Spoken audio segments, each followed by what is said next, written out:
Então, gente, vamos continuar aqui. Vamos ver agora o quarto e último componente da demanda agregada. E esses são as exportações líquidas. E no caso a gente vai ver forma de falar, porque na realidade a gente não vai ver as exportações líquidas. A gente vai... É um assunto muito importante, amplo, complexo, profundo, que envolve diversos aspectos. E por isso mesmo a gente vai desconsiderar as exportações líquidas aqui como um componente da demanda agregada. É um assunto muito amplo e que, para a gente ver adequadamente, vai tomar muito tempo. Num curso de economia, normalmente existe a disciplina de economia internacional, justamente para tratar dos assuntos aí de exportações líquidas, tá? E de todas as variáveis que influenciam as exportações líquidas, entre outros assuntos de interesse aí da área de economia internacional.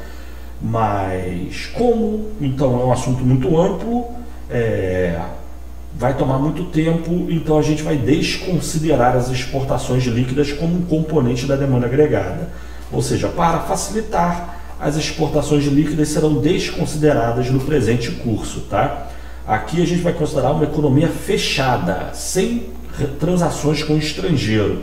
Lá na introdução ao curso, na parte de contabilidade social, a gente calculou a diferença entre PIB e PNB. A gente calculou a renda líquida enviada e recebida. Tudo a ver com esse assunto de exportações líquidas.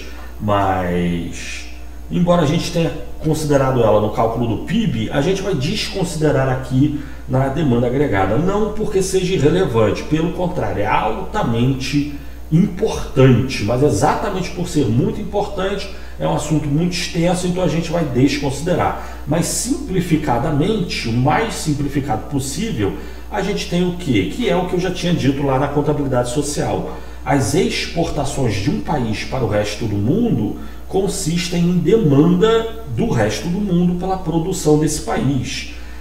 Já o que o país importa do resto do mundo é uma demanda desse país pela produção do resto do mundo.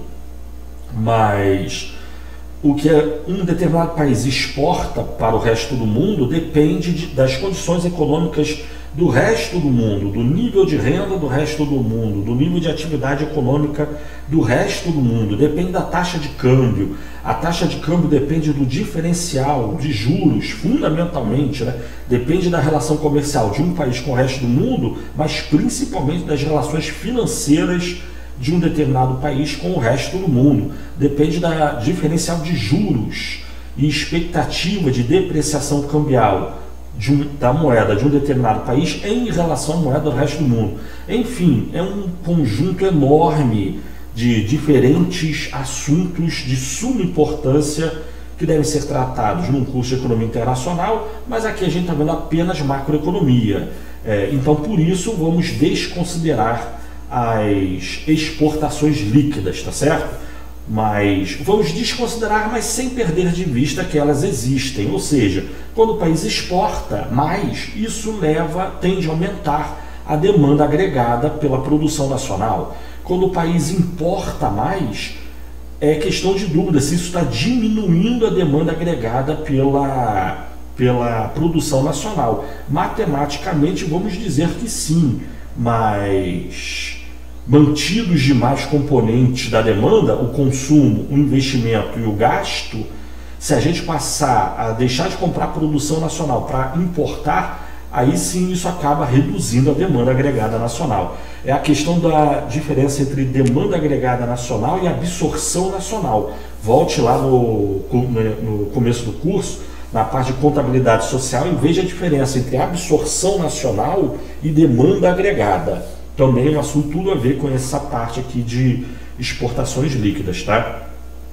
Mas enfim, vamos desconsiderar exportações líquidas para facilitar, mas sem perder de vista que exportação aumenta a demanda agregada nacional e importação não obrigatoriamente, mas possivelmente reduza a demanda agregada pela produção nacional.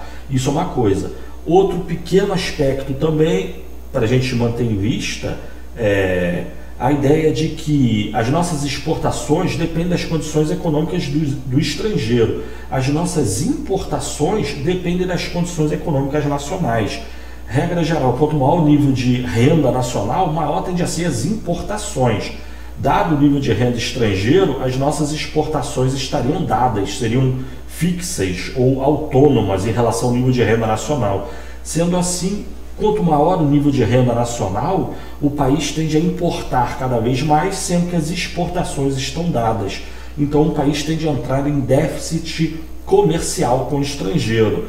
Já quanto menor o nível de renda nacional, menor tende a ser as importações. Dadas as exportações, mantido fixa as exportações, que dependem do nível de renda estrangeiro, o país tende a entrar em superávit. Mas isso que eu falei, tanto a questão de exportação, quanto importação, quanto relação entre exportação e importação, nível de renda nacional estrangeiro e questão de superávit ou déficit comercial, são assuntos muito importantes, mas têm que ser melhor explicados. E aqui vamos desconsiderar essas explicações, tá certo? Não por ser algo irrelevante, pelo contrário, por ser algo muito importante.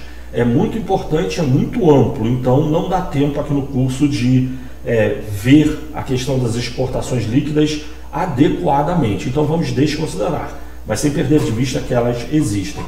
Mas quem quiser buscar informação sobre o assunto, vou citar uma fonte aqui, que é muito famosa na área de economia internacional, que é o livro Economia Internacional, do Paul Krugman e Maurício Oberstefeld, né?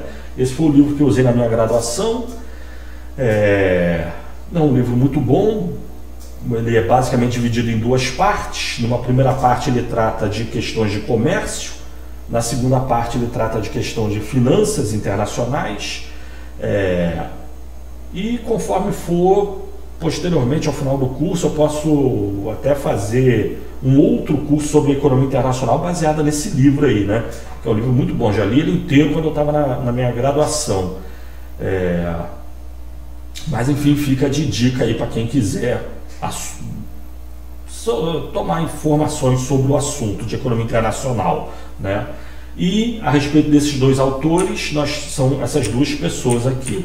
É o Paul Krugman, que ganhou o Nobel de Economia em 2008, e o Maurício Oberstefeld. São dois americanos, e o Oberstefeld ele foi orientado no doutorado dele pelo Dornbusch, que é um dos autores que eu estou considerando para fazer a minha apostila e essa minha apresentação aqui, né? Se voltar lá no início do curso, você vai ver que eu usei o livro de macroeconomia do Dornbusch, o Rüdiger Dornbusch, que é um alemão que orientou esse Maurício Oberstefeld aí, tá certo? E também só mais um comentário, né? Nós temos o Paul Krugman, ele ganhou um Nobel de Economia em 2008, basicamente pelas contribuições dele às teorias de comércio e economia internacional. E com base no Krugman, a gente tem o quê? Que no mundo moderno, o comércio internacional não é dado pela diferença, pelas vantagens comparativas entre os diferentes países. O comércio internacional não é dado pela Inglaterra comprar café do Brasil e vender produtos industrializados para o Brasil. Por exemplo, não é um país rico industrializado comprando matérias-primas de países subdesenvolvidos e vendendo produtos industrializados para esses países. Não. Hoje em dia, a massa do comércio internacional, segundo Krugman, ele ganhou o Nobel de Economia por conta da sua análise aí de comércio internacional, pelos seus estudos, né, de economia internacional. A massa do comércio internacional hoje em dia é um comércio intraindustrial. Ele é baseado em economia de escala. Então não se trata de um país industrializado fazer comércio com um país não industrializado, mas sim um país industrializado rico comercializando com um país industrializado rico. A Alemanha vendendo carro para os Estados Unidos e comprando carro dos Estados Unidos. Pode parecer estranho à primeira vista, mas a questão é que os produtos industrializados lá da microeconomia, a gente tem que eles são diferenciados. Então, embora a Alemanha venda carro para os Estados Unidos e compre carro dos Estados Unidos, a gente tem que os carros que a Alemanha vende para os Estados Unidos são Mercedes, e os carros que a Alemanha compra dos Estados Unidos são Cadillac, por exemplo, inventando esse exemplo aqui agora, né? Isso quer dizer que eles estão sempre com balança equilibrada? Não, um país vai ganhar, o outro vai perder. Possivelmente a Alemanha recebe muito mais pagamentos referentes às suas exportações de Mercedes para os Estados Unidos do que os Estados Unidos recebem, ou residentes americanos recebem, exportando Cadillac para a Alemanha. Então os Estados Unidos ficam no déficit. Seja lá como for, o grande comércio se dá entre Estados Unidos e Alemanha, e não entre Estados Unidos e países subdesenvolvidos, ou entre a Alemanha e países subdesenvolvidos. Existe esse comércio, e é baseado nas vantagens, na ideia das vantagens comparativas, naturais, né? Mas a massa do comércio hoje é baseado não nas vantagens comparativas, mas sim na economia de escala, tá certo? E isso segundo Paul Krugman. Mas enfim, foi o que eu falei, economia internacional é um assunto importante, interessante, mas muito amplo, e por isso vamos desconsiderar esse assunto aqui do curso. Vamos considerar uma economia fechada. Não há exportação, não há importação, para simplificar. Mas embora a gente vá considerar isso, não podemos perder de vista que no mundo real, logicamente, existe a imensa maioria dos países possui comércio internacional ativo, né? Exporta e importa. Só que os determinantes, as explicações das exportações e das importações não vamos considerar aqui, tá certo? Mas enfim, dado isso, a gente tem os 4 componentes da demanda agregada: consumo, investimento, gasto e exportações líquidas, que vamos desconsiderar. Mas então, sendo assim, a gente tem o quê? Que nossa demanda agregada ela é idêntica a esses 4 componentes. Ela é composta de consumo, investimento, gastos e exportações líquidas. O que falamos nos últimos 3 vídeos aí, né? Sendo que o consumo, com base no que a gente viu, ele depende do nível de renda, só que temos a questão do nível de renda passado ou futuro. Numa situação de economia deprimida, como a dos Estados Unidos nos anos 30, o consumo depende fundamentalmente do nível de renda corrente. Mas ele também é influenciado pela propensão a consumir, pela tributação, né, sobre a economia, e também, mesmo sendo um consumo, um nível de renda deprimido, ainda assim há parte do consumo que depende de renda passada e renda futura. Então nós temos o consumo autônomo. O consumo, já falamos sobre ele. Investimento, a gente já viu, depende das expectativas e da taxa de juros, né? E os gastos públicos, eles são fixos ou constantes, né? Ou seja, são autônomos em relação ao nível de renda. Ou seja, substituindo aí as expressões que a gente desenvolveu aí nos últimos vídeos, a gente tem o quê? Que a nossa demanda agregada são esses 4 componentes. E esses 4 componentes podem ser reescritos dessa forma. O consumo é a expressão que a gente viu ali, é o consumo autônomo, mas a propensão a consumir que multiplica a renda disponível.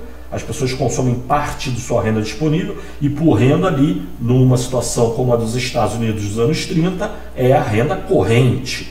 A importância da renda passada e futura está dentro do consumo autônomo ali no caso, tá? Os investimentos, eles dependem das expectativas que são dadas ali pelo I/, mas dadas as expectativas, eles sofrem a influência da taxa de juros. Então nós temos o Izinho minúsculo ali representando a taxa de juros. Os gastos públicos são o G/, são um valor autônomo em relação ao nível de renda. Falamos sobre isso aí nos últimos vídeos, né? E temos também as exportações líquidas, que são importantes, mas vamos desconsiderar. E sendo assim, a gente tem o quê? Que nossa demanda agregada, ela pode ser reescrita simplificadamente dessa forma, que é basicamente a expressão de cima, só que eu não separei os componentes e desconsiderei as exportações líquidas, tá certo? Então essa é a nossa demanda agregada, tá? E dada a nossa demanda agregada, a gente tem o quê? Que temos uma comparação entre o volume de demanda e produção.